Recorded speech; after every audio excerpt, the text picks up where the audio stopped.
Now we move to the second talk on acceptance. And the title, I like to choose titles very carefully because they are kind of summary of the content. Giving up changing your spouse into an exact copy of you.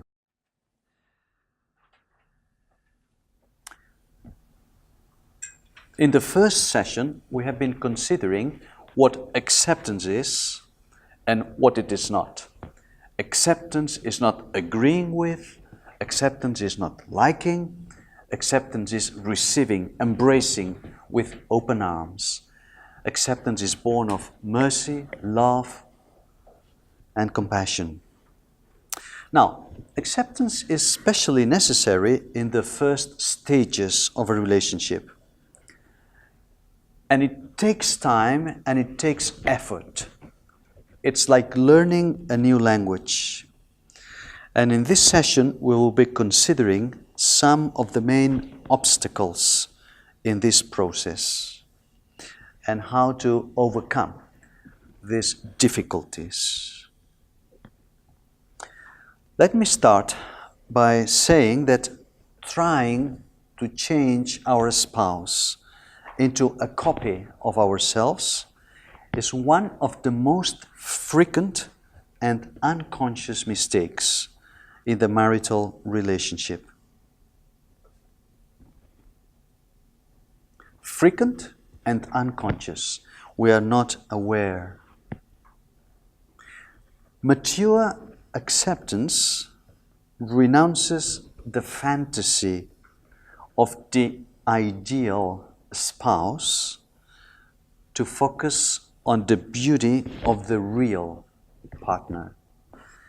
This is actually the main argument in this session that we'll be developing. I will repeat this idea. Mature acceptance renounces the fantasy of the ideal spouse to focus on the beauty of the real partner. Now, let's consider the difficulties. Why learning this language, the language of acceptance, is so difficult? I think it's a mixture of emotional, moral, spiritual factors, reasons.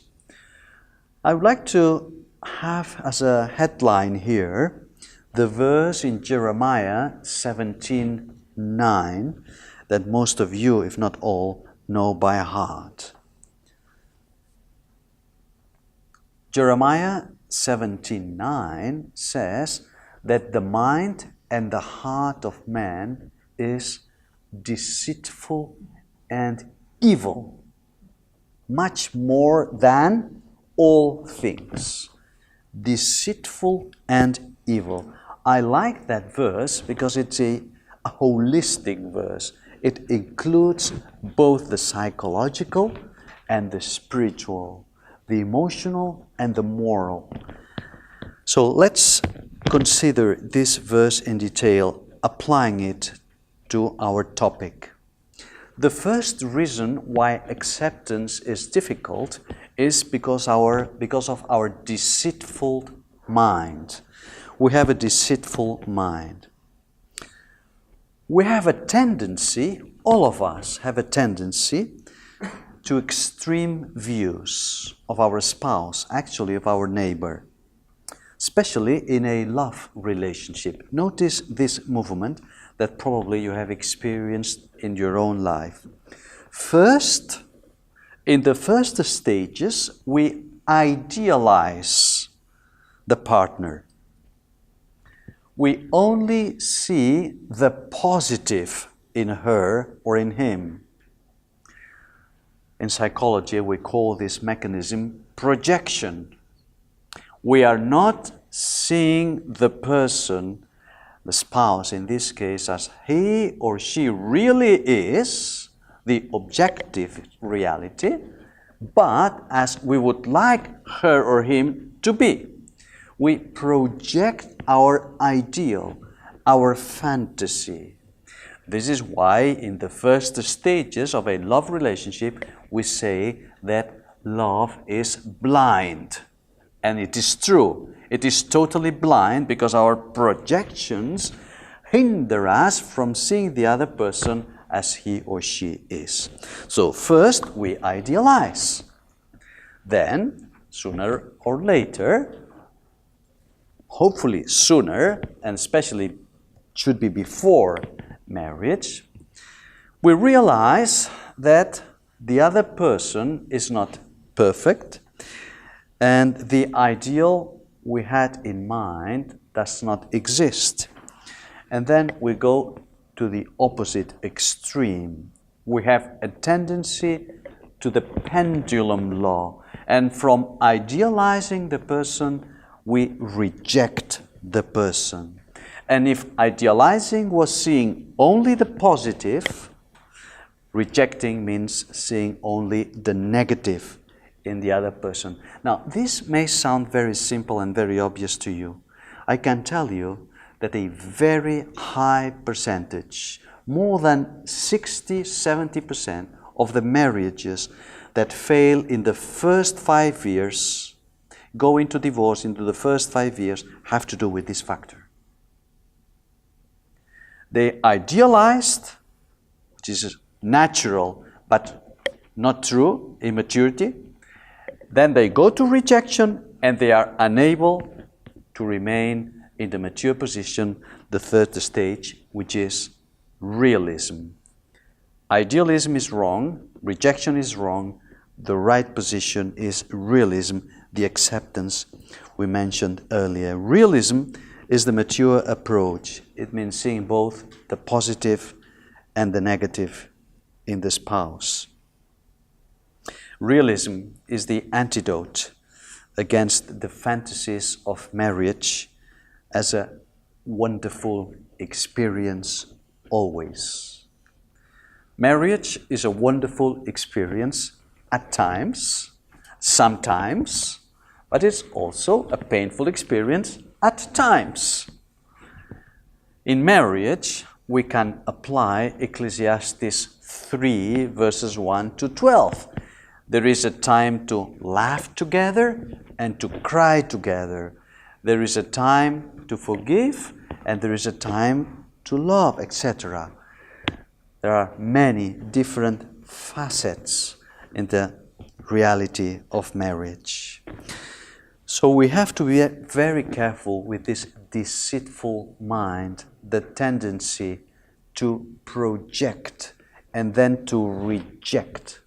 The answer to our projection is not rejection, but acceptance. Acceptance means viewing both the positive and the negative in the other person.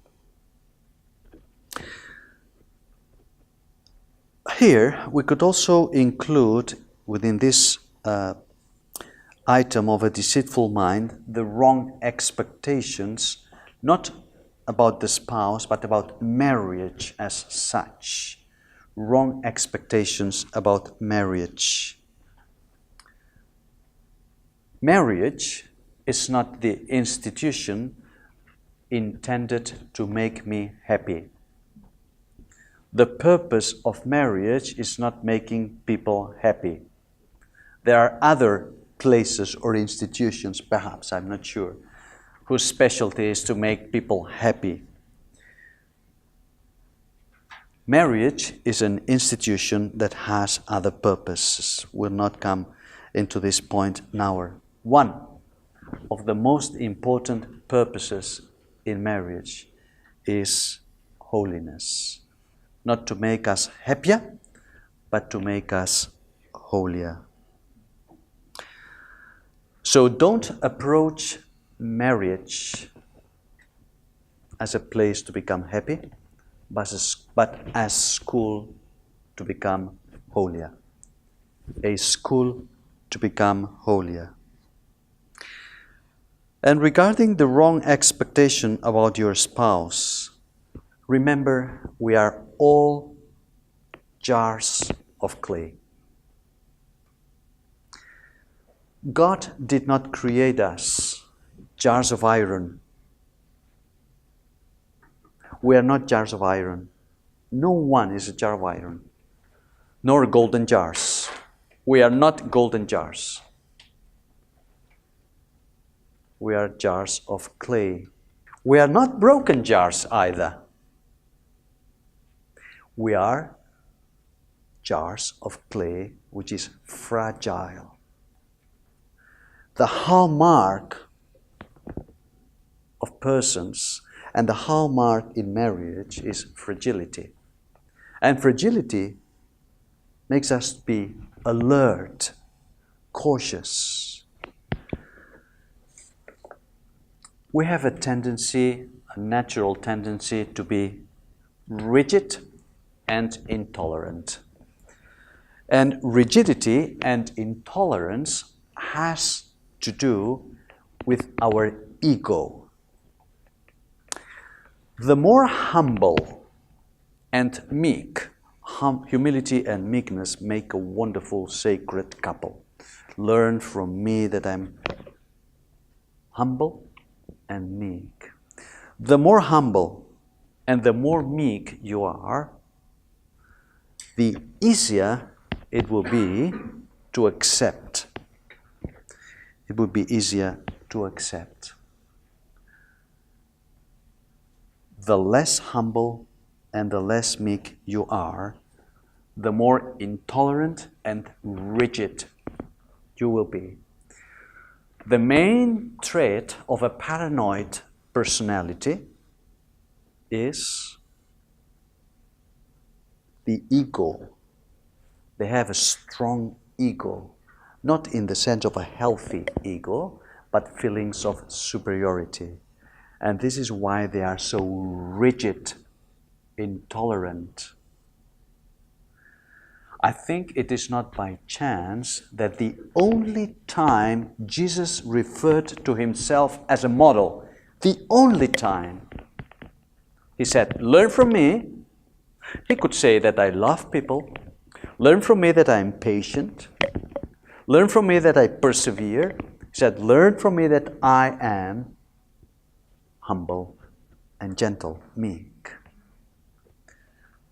This ego has to do with rigidity and intolerance. And this is the worst enemy of acceptance. If we are intolerant and rigid, we will have a tendency to make others a copy of ourselves. Rigidity makes us unable to endure the difference. Finally, the spiritual factors. A deceitful heart. We've seen a deceitful mind, now a deceitful heart. Our blind spots. Discovering the beam in our own eye. Actually, we've been mentioning a little bit about that. Unconscious superiority. Sometimes we are unconsciously, we feel superior. My own way is not always the better, the best. It is simply different. And as I said, we have to be aware of our own selfishness. Lacking humility, meekness, grace, and mercy are one of the main factors in our lack of acceptance. And finally, let's devote the last 7 minutes to our resources. What resources do we have to promote, to cultivate acceptance? Acceptance is difficult, but it's not impossible. I would say it requires 3 tools, amongst others. One of them we have already mentioned. Acceptance requires humility. A right self-concept. Pride is the worst enemy to accept our spouse. Jesus, as a man, was able to accept everybody because he was humble and gentle. This was the core, as we said, of his personality. Humility is the first resource, the first moral quality that nourishes acceptance. Second, work. You have to work. Diligence to practice the work of love. Love is a work. Is a work. Paul in Thessalonians says, I know I've heard about your work of love. I think we could also talk about our work of acceptance. Acceptance is like a garden that you need to cultivate. And in the garden, thorns and thistles grow. You have to cut them, you have to prune them, you have to water the garden, you have to be patient in the garden for the fruit to come. Marriage is like a garden, and acceptance is one of the fruits that grows in this garden. This is why it requires work. One of the illustrations I use with my patients more often is be gardeners of your marriage. It's beautiful to be a gardener, and it gives results. It gives results, but it requires work. And the third resource, of course, is prayer.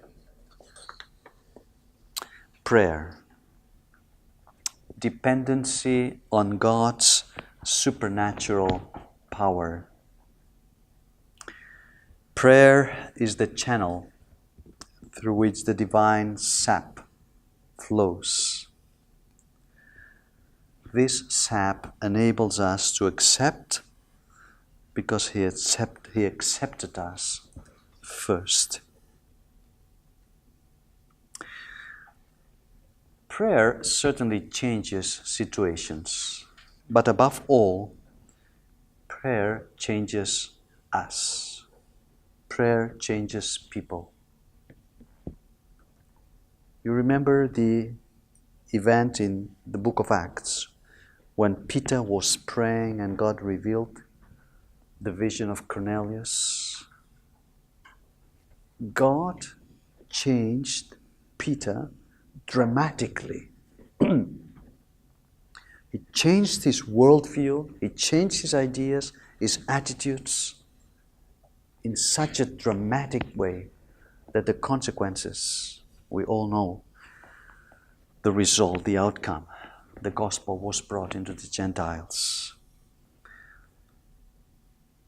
Prayer changes situations, but above all, it changes people. It is the ultimate resource to grow into mutual acceptance. I would like to close mentioning 3 practical evidences of acceptance, because it's important to give practical tools. Acceptance is willing to listen and willing to empathize. Not necessarily understand, but acceptance is willing to listen and willing to empathize. Acceptance is patient, enduring, long-suffering, and acceptance embraces with open arms. I would like to close with a quotation I took from a book called Please Understand Me. I close with this quotation. If I do not want what you want, please try not to tell me that my want is wrong. Or if I believe other than you, at least pause before you correct me, you correct my view. Or if my emotion is less than yours, or more, given the same circumstances, try not to ask me to feel more strongly or weakly than you. Or yet, if I act or fail to act in the manner of your design for action, let me be. I do not for the moment,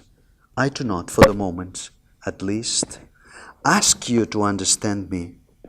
That will come only when you are willing to give up changing me into a copy of you.